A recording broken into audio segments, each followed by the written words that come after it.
Olá, eu sou o professor Maurício Farini, estou mais uma vez aqui nesses vídeos que eu faço da minha casa e passando um pouquinho do direito do trabalho para vocês, né? Hoje nós vamos falar de contrato de trabalho.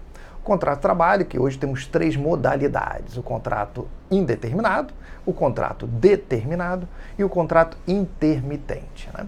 Muita dúvida foi trazida decorrente da reforma trabalhista, que trouxe esse contrato intermitente, e é que a gente vai falar aqui rapidamente sobre eles. Inicialmente, vamos falar do contrato indeterminado, que é o quê? A regra. A regra é a indeterminação do contrato, porque exatamente permeia aquele princípio, o princípio da continuidade dos contratos. Continuidade essa que também decorre da própria aplicação da súmula 212, que prevê que no caso em que as partes houver conflito de quem tem, então, razão contra o rompimento do contrato de trabalho, é o ônus do empregador à prova. Por quê?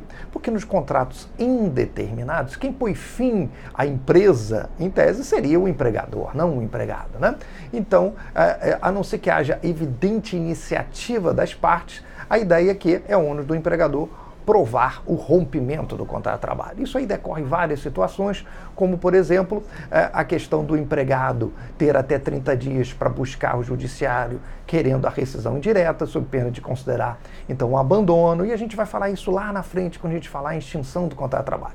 Mas aí, voltando aqui aos tipos de contrato de trabalho, nós temos o contrato determinado. O contrato determinado, ele é uma exceção. Por ser uma exceção, ele tem certos requisitos de sua aplicação. Eu não posso contratar diretamente as pessoas por contrato determinado apenas porque eu necessito da utilização delas num certo período. Não poderia. E por isso que aí foi vindo o quê? O contrato intermitente, né? Antes, eu não poderia contratar, eu teria que mostrar a necessidade excepcional, transitória, para que eu tivesse o contrato determinado. Como, por exemplo, o safrista. Eu contrato aquele empregado, um empregado rural, no qual ele vai trabalhar, vai fazer então o plantio e depois ele vai fazer a colheita. Qual é o tempo do contrato dele? O período da colheita ou o período do plantio, né? Não é um tempo, e sim um termo, uma condição resolutiva, né? Já outro tipo de contrato determinado é o contrato de experiência, né? Você tem um contrato de experiência que pode ser até 90 dias, porém ele só pode ser prorrogado por uma única vez. O que gera muita dúvida no pessoal é quando são aqueles pequenos contratos de experiência de 30 dias, que prorroga-se por mais 30 dias, não alcançando os 90. Se poderia novamente ser prorrogado? Não. Nenhum contrato determinado pode ter mais do que uma prorrogação. Não confundir prorrogação com períodos, né? Quando você tem uma prorrogação, você tem o primeiro período prorrogado por mais um período. E a prorrogação é apenas de uma vez, né? Então, o que mais que nós podemos falar sobre contrato determinado? O contrato determinado, ele não tem aviso prévio, né? Então, quando você faz longos contratos determinados, que eles podem ser de até 2 anos, o rompimento antecipado das partes ocasiona uma multa. Não um aviso prévio, mas uma multa. Uma multa severa, muitas vezes, porque é o pagamento de metade do que, então, o empregado teria direito a receber até o final do contrato, quando a iniciativa do rompimento é do empregador, né?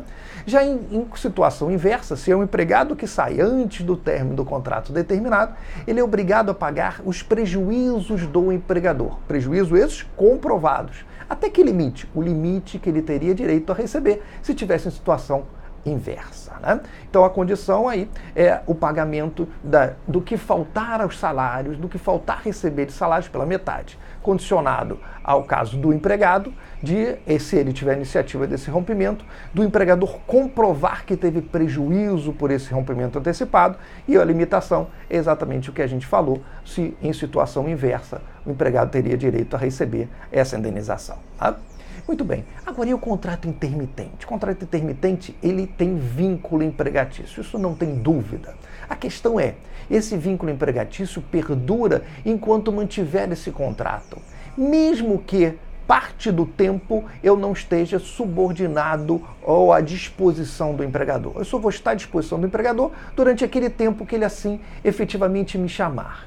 E ele tem que me chamar com no mínimo 3 dias de antecedência. E eu obviamente também tenho o quê? Direito de recusar.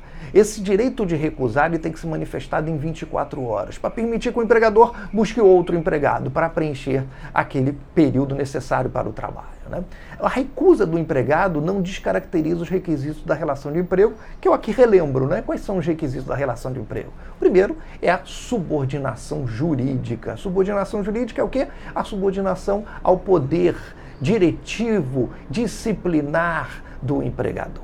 E essa subordinação é uma característica fundamental da relação empregatícia, mas ela não vive sozinha, ela precisa de mais outros requisitos, como a onerosidade. O que é onerosidade? É a contraprestação pelos serviços realizados. Se há uma contraprestação, então há presença da onerosidade. O terceiro requisito é a pessoalidade. A pessoalidade que muitos autores dividem em possibilidade apenas de contratação de pessoa física, como também em possibilidade de substituição da mão de obra, né? Estaria o requisito da pessoalidade.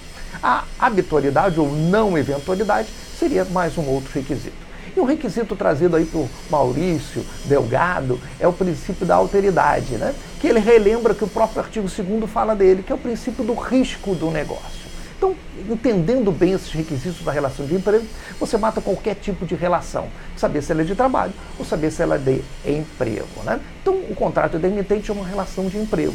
Mesmo que não haja qualquer subordinação ou tempo à disposição do empregador, naquele período que ele não está efetivamente trabalhando a esse empregador.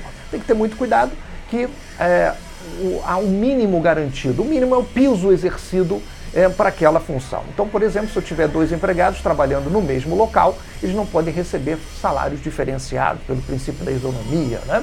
Mas, evidentemente, que eu posso remunerar este empregado por horas. E eu posso ter um outro empregado que está sendo remunerado por mês. Você tem que fazer, então, a conversão para saber, então, quanto vale a hora acrescida do repouso semanal remunerado, que vai ser objeto da nossa próxima aula, que nós vamos, então, desmembrar, saber a diferença entre salário e remuneração. Um abraço, foi bom falar com vocês e até o próximo programa. Estaremos no canal do YouTube, no Instagram e também no Facebook. Um abraço.